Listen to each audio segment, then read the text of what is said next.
Bonjour et bienvenue dans cette vidéo. Aujourd'hui je vous parle de ce que j'ai lu en janvier 2020. Alors, il y avait pas grand chose, c'est-à-dire qu'en fait il n'y a qu'un seul livre et ce livre est une BD en plus. Donc autant vous dire qu'il n'y a pas beaucoup de mots. J'ai eu pas mal de mal à lire ce janvier, j'ai essayé plusieurs livres, je me suis arrêtée sur plusieurs livres, donc par exemple j'ai lu Arsène Lupin, mais pas en entier en fait, j'ai lu, enfin même pas un tiers je pense du livre, un quart.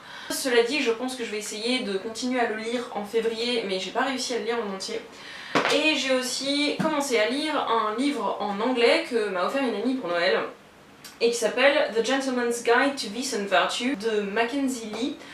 Mais en français, je crois qu'il a un titre aussi, je m'en souviens juste pas, je vous le mettrai quelque part.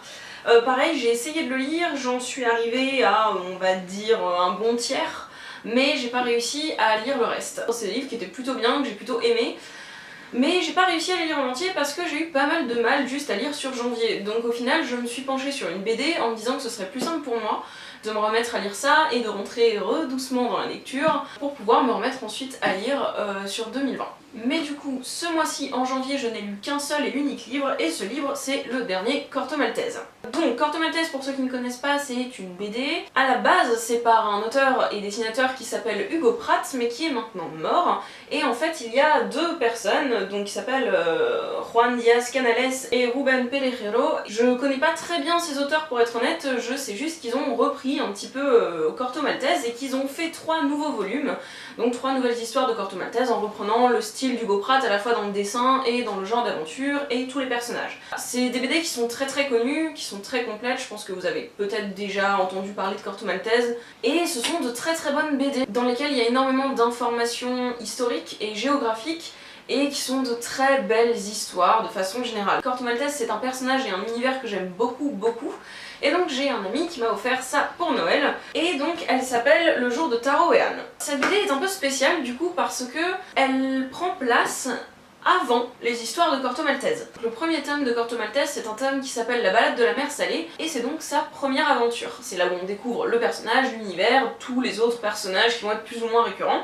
Et donc cette BD que j'ai lue en janvier, Le jour de Taro et Anne, se passe avant l'épisode de La balade de la mer salée. Et donc ça nous explique un peu d'où vient le personnage, comment il a rencontré certains des autres personnages, comment il s'est retrouvé dans la situation où il est quand les aventures de Corto Maltese commencent. Parce qu'en fait, les aventures de Corto Maltese dans la balade de la mer salée commencent par Corto Maltese attaché sur un espèce de rafio, et visiblement son équipage a fait une mutinerie sur son bateau, et donc il est au milieu de l'océan Pacifique attaché à un rafio, et c'est là qu'il rejoint et qu'on rencontre le capitaine Rasputin qui lui sauve la vie. Et c'est là que les histoires commencent. Donc cette BD, elle explique comment il s'est retrouvé dans cette situation, et qu'est-ce qui se passe un petit peu avec toute cette espèce de confrérie, si je peux utiliser ce mot, de pirates, qui travaillent un peu tous ensemble sous les ordres d'un monsieur qui s'appelle le Moine, et qui règne sur une île qui s'appelle l'Escondida, et dont toute une espèce de confrérie de marins prennent des ordres, en gros. Donc en termes de dessin, ça reprend vraiment les dessins à la Hugo Pratt.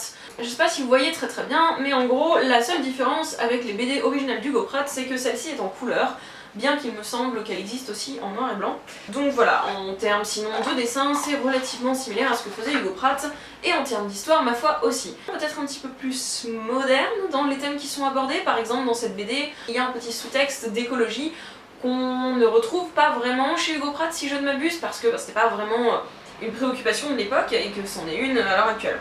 Sinon, les personnages sont très bien écrits, le personnage de Corto et de Rasputin, qui sont les personnages principaux, sont très bien rendus, et je vais avoir du mal à un peu vous expliquer la BD si vous ne connaissez pas du tout l'univers de Corto Maltese, mais en gros c'est un marin, c'est en fait un pirate même plus précisément. C'est très complet, c'est très beau, les BD Corto Maltese, je peux difficilement vous les expliquer si vous en avez jamais lu, mais si vous allez en feuilleter une quelque part, vous allez je pense vite comprendre l'univers. Et si vous n'êtes pas trop en mode lecture en ce moment, il y a aussi des dessins animés Corto Maltese qui sont très bien faits, qui sont très beaux. Et d'ailleurs la première aventure de Corto Maltese est faite en dessin animé, si vous voulez aller la voir, donc c'est La balade de la mer salée. Ils sont pas tous adaptés en format audiovisuel, mais il y a certains épisodes qui le sont, et c'est vraiment de très beaux dessins, de très belles histoires. Donc si vous n'avez pas très envie de lire cette BD ou une autre BD Corto Maltese, je vous invite à quand même essayer d'aller voir les dessins animés qui sont vraiment très intéressants et très beaux à voir. Mais voilà, donc ça c'est la seule lecture que j'ai fait en janvier. J'ai pas beaucoup de choses à dire dessus, si ce n'est que je l'ai beaucoup aimée et qu'elle ressemble beaucoup au style d'Hugo Pratt. Moi c'est la première que je lis de ces deux auteurs qui ont repris le travail d'Hugo Pratt, et je dois dire que ça me donne pas mal envie de lire les deux autres qu'ils ont faites. Donc voilà, j'essaye de vous retrouver en février avec peut-être un petit peu plus de lecture. J'aimerais finir à la fois Arsène Lupin